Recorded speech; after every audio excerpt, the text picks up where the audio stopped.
સેટેલાઇટના વેપારીએ ઇન્ડોનેશિયાની કંપનીમાં ક્રિપ્ટોકરન્સીમાં રોકાણ કરવા જતાં 26,63,000 ગુમાવ્યા છે।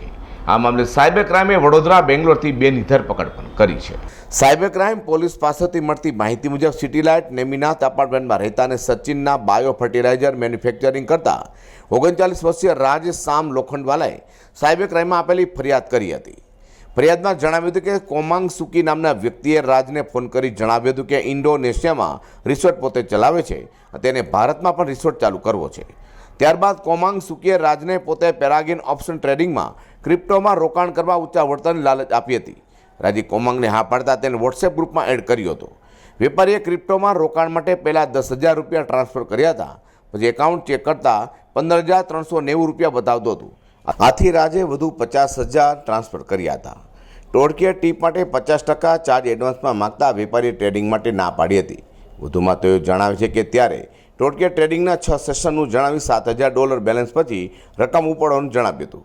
વેપારીએ ક્રિપ્ટોમાં રોકાણના નામે 34.80 લાખ બેંક ખાતામાં ટ્રાન્સફર કર્યા હતા, જેમાંથી ટોળકીએ 8.17 લાખ પરત કર્યા હતા। ત્યારે 26,63,000 રૂપિયા પરત ન કરી ચીટિંગ કરતા વેપારીએ ફરિયાદ આપતા સાયબર ક્રાઇમે કોમાંગ, લિયોનાર્ડ, સ્ટેફની અને બેંકના ખાતા ધારકો સામે ગુનો નોંધ્યો હતો અને આરોપીઓની ધરપકડ કરી છે।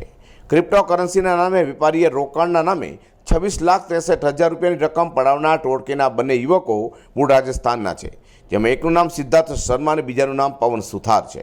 સિદ્ધાર્થ શર્મા હાલમાં બેંગ્લોરમાં પ્રાઇવેટ કંપનીમાં નોકરી કરે છે, જ્યારે પવન સુથાર વડોદરા ખાતે પ્રાઇવેટ કંપનીમાં એકાઉન્ટ તરીકે નોકરી કરે છે।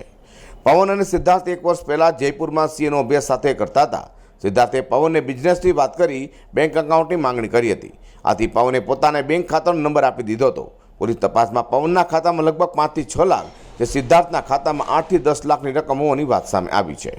સુરતના એક ફરિયાદીએ સુરત સાયબર ક્રાઇમ સેલનો સંપર્ક કરેલો અને તેઓ સાથે જે ફ્રોડ થયેલું તેની એક વિગત જણાવેલી। જે વિગતમાં તે ફરિયાદીને એક અજાણ્યા ઇન્ટરનેશનલ વોટ્સએપ નંબર ઉપરથી મેસેજ આવેલો અને તેઓએ પોતાની ઓળખ કોમાંગ સુકી નામની વ્યક્તિની આપેલી। તે વ્યક્તિએ તેઓને સાથે વાત કરવાથી તેઓ જણાવ્યું કે તેઓ ઇન્ડોનેશિયામાં એક રિસોર્ટ એન્ડ સ્પા હોટલમાં કામ કરે છે અને તેઓ એક ક્રિપ્ટોકરન્સીની કોઈ એપ્લિકેશનના માધ્યમથી ઇન્વેસ્ટમેન્ટ કરે છે અને ઇન્વેસ્ટમેન્ટ કરવાથી તેઓને ખૂબ સારો નફો મળે છે તેવી એક લોભામણી અને લલચામણી લાલચ આપેલી અને ફરિયાદીને પણ જણાવેલું કે તમે પણ ઇન્વેસ્ટ કરશો તો તમને પણ એક સારું એવું રિટર્ન મળશે।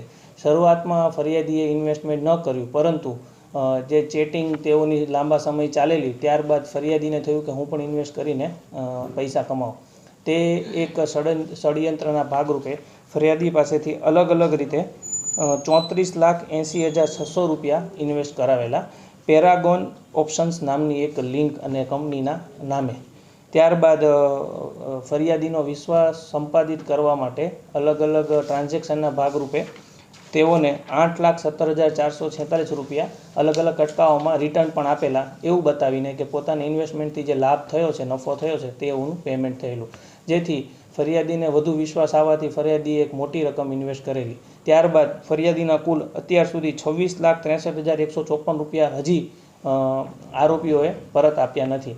તે ફરિયાદના આધારે સુરત સાયબર ક્રાઇમ સેલે ગુનો દાખલ કરેલો અને આઈપીસીની કલમ 406, 420, 120B તથા આઈટી એક્ટની કલમ 66C અને 66D અનુસંધાને ગુનો દાખલ કરીને આગળની તપાસ હાથ ધરેલી।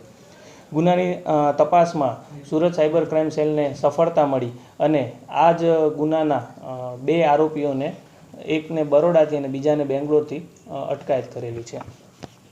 આરોપીની વિગત જોઈએ તો એકનું નામ છે પવન રાય સાહબ સુથાર, જેઓની ઉંમર છે 31 વર્ષ, તેઓ નોકરી કરે છે, તેઓ બરોડામાં સ્થાયી છે, જેઓનું મૂળ વતન બિકાનેર રાજસ્થાન છે। જ્યારે અન્ય વ્યક્તિ જેનું નામ છે સિદ્ધાંત રામકિશન શર્મા, તેઓની ઉંમર 28 છે, તેઓ પણ નોકરી કરે છે, તેઓ બેંગ્લોરમાં નોકરી કરે છે અને તેઓનું મૂળ વતન પણ રાજસ્થાનનું જયપુર છે। આ ગુનાની એક બેઝિક મોડસ ઓપરેન્ડી એ પ્રકારની હોય છે કે ફરિયાદીને અલગ અલગ ફરિયાદીઓ કે વ્યક્તિઓનો સંપર્ક કરીને ઓનલાઈન ઇન્વેસ્ટમેન્ટ, ક્રિપ્ટોકરન્સીમાં ઇન્વેસ્ટમેન્ટ કરાવવાથી બહુ સારું એવું રિટર્ન મળે છે તેવી લોભામણી અને લલચામણી લાલચ આપીને ઇન્વેસ્ટમેન્ટ કરાવે છે। શરૂઆતમાં અમુક પૈસા આપે છે વિશ્વાસ સંપાદિત કરવા માટે, પરંતુ ત્યારબાદ એક મોટી રકમ ઇન્વેસ્ટ કરાવીને તે લોકો લેભાગુ થઈ જાય છે. વધુમાં ઇન્ટરનેટ ક્વોલિટી ઠગ ટોળકી વાત કરતી હતી, જેમાં કેટલીક એપ્લિકેશન આવે છે જેના થકી ભારતમાં બેસીને કોઈ પણ દેશનો કોડ નંબર નાખી ઇન્ટરનેટથી વાત કરતા હતા, જેના કારણે વિદેશથી કોલ કરતા હોય તેવો કોડ નંબરમાં આધાર લાગે છે. અઝર કુરેશી સાથે પ્રકાશવાળા.